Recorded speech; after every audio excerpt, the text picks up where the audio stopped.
kita tahu sekarang ini perkembangan peradaban modern saat ini itu mengarah kepada peradaban yang sangat-sangat rasional. Anak-anak muda sekarang ini itu tumbuh dalam kultur atau budaya yang seperti ini. Budaya ilmiah, budaya sains, ya, budaya yang rasional. Nah, bagaimana Al-Quran dihadirkan untuk generasi yang seperti ini? Harus ditampilkan, dihadirkan dengan menyesuaikan uraian-uraiannya dengan jati diri manusia. Bagaimana itu maksudnya? Manusia itu bukan hanya akal. Dia punya hati. Yeah. Kekeliruan filosof sangat mengandalkan akal dan seringkali mengabaikan hati. Yeah. Kekeliruan pihak lain sangat mengandalkan yang suprarasional dan mengabaikan akal. Akal, ya. Masyarakat dunia sekarang sangat mengandalkan akal, sehingga dia lupa hatinya. Al-Quran berusaha menampilkan itu. Saya itu ada gambaran waktu Nabi Musa bertemu dengan Tuhan, dia tenggelam dalam spiritualitas. Tenggelam, tidak ini. Tuhan hentakkan dia dengan sesuatu yang bersifat material. Matil kabiyamini kaya Musa, supaya dia kembali kepada dirinya sebagai manusia, sebagai manusia yang punya jasad, ya. Dan karena itu yang dipuji itu Nabi Muhammad waktu Mi'raj, mahazagal basar wa ma tagha. Oh, itu maknanya mazagal basar itu. Jadi artinya dia konsisten dalam ini, dia tahu dirinya, saya ini.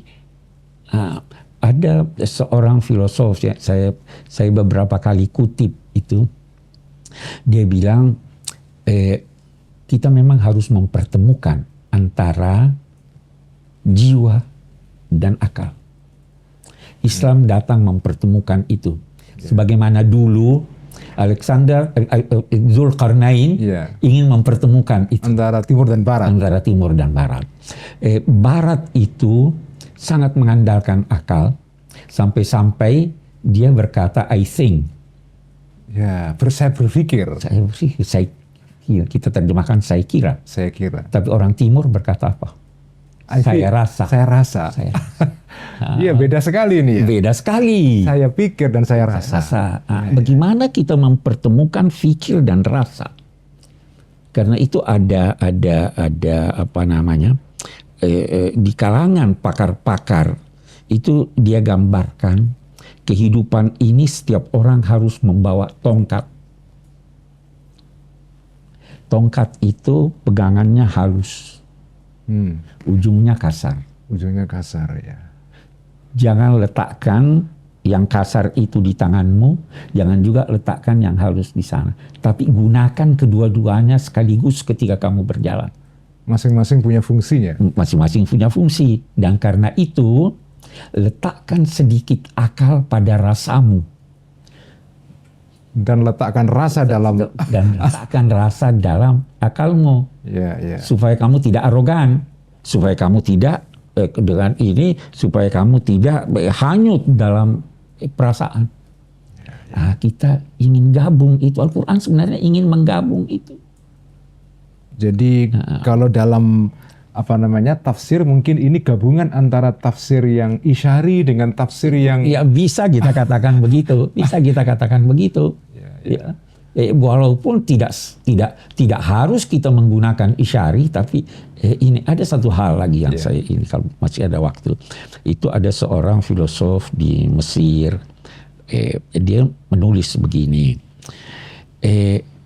Kalau ada orang berkata bahwa di bawah tanah ini ada minyak atau ada ini, jangan percaya kecuali setelah Anda buktikan bahwa memang ada. Itu tuntunan akal. Kalau ada yang berkata bahwa di sini ada minyak, tapi dia katakan dia tidak bisa buktikan, dan dia berkata ini saya mimpi ada minyak, maka jangan percaya itu. Ya toh? Iya, iya. Kalau saya berkata tidak begitu. Karena saya percaya ada mimpi yang benar. Ada mimpi yang benar ya. Ya kan? Iya, iya. Sekian banyak penemuan-penemuan ilmiah yang kebetulan. Iya. Dan mungkin kadang dimulai dari mimpi juga itu. Boleh jadi didahului oleh mimpi. Itu Ibnu Sina berkata begitu kan? Betul, betul. Archimedes menemukan itu Hukum-hukum. itu bukan melalui pembuktian, kebetulan. Iya, iya. Nah, kebetulan ini jadi saya tidak akan berkata bahwa harus percaya langsung, tapi jangan tolak. Jangan serta-merta. Jangan serta-merta karena ini tolak, itu boleh jadi benar walaupun melalui mimpi. Nah, ini kita meletakkan sedikit rasa di akal. Iya, ya itu contohnya ya. Itu contohnya. Ya. Jadi kita menggabungkan antara rasa dengan mendampingkan dengan akal. antara rasa dan akal. Dalam hal-hal tertentu, saya sering berkata, kalau dalam cinta dahulukan rasa baru akal. Tapi dalam perdagangan kita harus pakai akal. Harus pakai akal.